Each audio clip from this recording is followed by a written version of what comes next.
New Jersey, 1917. A girl searches for a job. They're hiring. United States Radium Corporation. She arrives, and she is not alone. She's just been hired. Inside, rows of young women, laughing, talking, beautiful dresses, clean workspace. It looks perfect. This was one of the best jobs a girl could get. They were paid well. They were respected. They were envied. Night. A group of girls walking home in the dark. Some painted their nails with radium. They held up their hands and laughed. Their skin glowed. Their dresses glowed. Their hair glowed. But something about them was wrong. They thought it was magic.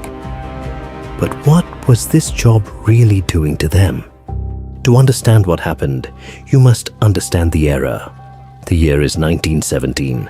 The world is changing fast.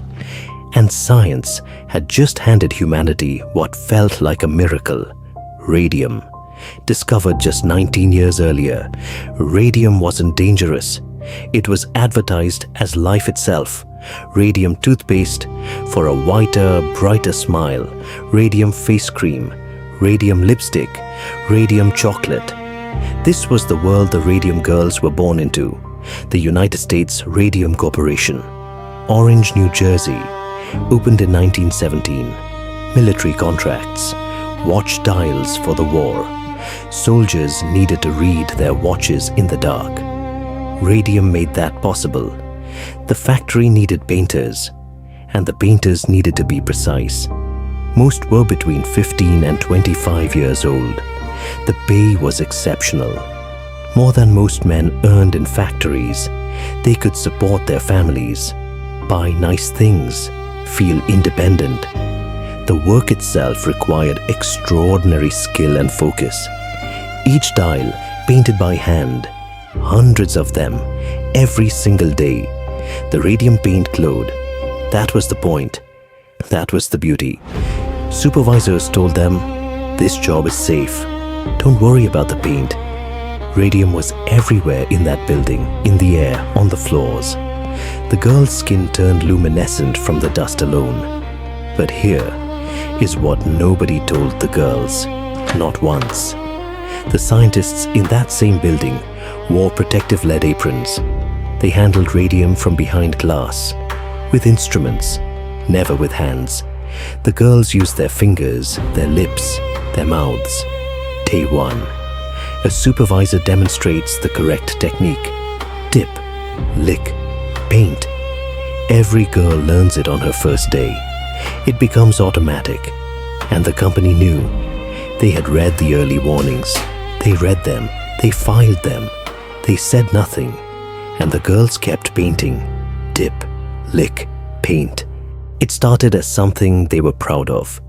Some of them smiled in the dark, and their teeth shone like lanterns. They turned themselves into something beautiful, without knowing why. People stopped. They stared. They thought it was magic. The girls laughed. This was their power, their signature. But radium wasn't sitting on their skin. It was going inside them. Every lick of the brush, every breath of air in that studio, radium settles in the bones and quietly starts to consume them from within. The half-life of radium is 1,600 years. Once it enters the body, it does not leave. It cannot leave. While they laughed and glowed, the radiation was already working. And then the first girl got sick. It was different for every girl. That was what made it so confusing. For Grace, it started with a toothache, a bad one. For Molly, her legs, aching at night, then worse by morning. For Catherine, exhaustion so deep she could barely lift a brush. They went to doctors. Every doctor said something different. Anemia, rheumatism, nervousness. No one said, "This might be your job." No one even thought it. They took the medicine. They rested. They returned to work. And the company said nothing. They had nothing to say. They kept working. because they had to, because they trusted. Then there was Molly. And Molly's story was different. It started with a toothache. Then the tooth was removed. The wound didn't heal. It stayed open. It refused to close. More teeth fell out. Then more. Then the dentist went pale. Something was happening to her jaw. Something unprecedented. Her entire lower jaw had to be removed. She was 24. Doctors were confused. They had no precedent for this. After Molly's death, syphilis was officially listed as the cause. Syphilis. He said it was syphilis. Molly Magia, 24 years old, a dial painter, accused of syphilis. Molly wasn't alone. The girls started comparing notes. Amelia, her hip. Catherine, her spine. Grace, her jaw. It couldn't be a coincidence. It wasn't. In 1924, Catherine Schaub made the first formal complaint. She told them what was happening. She brought the evidence. The official listened. He nodded. He wrote something down. The company's response was immediate and calculated. First, deny everything. The paint is perfectly safe. Hire better lawyers. Delay every inquiry. Discredit every finding. And if all else fails, blame the girls themselves. The word syphilis appeared in reports over and over again. Do you understand what that accusation meant for them? They were not treated as victims. They were treated as liars. The company arranged for its own doctors, its own examinations. Their conclusions were always the same. No connection to radium. Meanwhile, the women were deteriorating. Some couldn't walk. Some couldn't lift their arms. Some were carried to hearings. The company's lawyers filed for delays. Then more delays. Their strategy was simple. Wait for the women to die. The women knew their time was running out. They wrote letters. They gave interviews. They refused to disappear. The public began to pay attention. Anger began to grow. The corporation became a villain in the public imagination. But public sympathy doesn't pay medical bills or stop bone decay. The company continued to deny, continued to delay, continued to profit. Truth was discovered and immediately attacked. But one man was not deterred. His name was Harrison Martland. He was a medical examiner.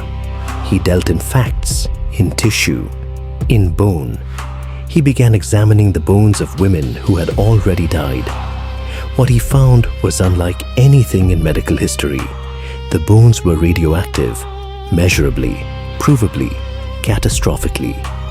Martland published his findings in 1925, the Journal of the American Medical Association. For the first time, there was scientific proof, undeniable, in print. Once inside, it never leaves. That was what the science now confirmed. The company had one remaining option: attack the science. They funded counter-experts, scientists who reached different conclusions. They released contradicting reports, questioned methodology. They pressured the New Jersey Department of Labor to suppress findings. The truth existed. It had been discovered, proven, published. The women heard about Martland's research. Some went to him directly. For the first time since getting sick, someone believed them. Martland became their scientific champion. He would not be silent. In 1927, 5 women decided to take everything they had left and fight. They became known as the Society of the Living Dead. They wore that name proudly. The lawsuit was filed. The company did what companies do. They filed motions. They requested delays. They questioned everything. 1 year passed. The women got worse. The lawyers kept filing. They were not defending themselves. They were waiting. Just waiting. A judge finally looked at the women and said, "Enough." In 1928, the case was settled. Each woman received a small annual payment. medical care, a modest lump sum. But what they left behind was larger than any settlement. Their case established the legal right of workers to sue for damages. They are the reason workplace safety laws exist in the United States. Radium has a half-life of 1,600 years, which means even now, they are still glowing in the dark.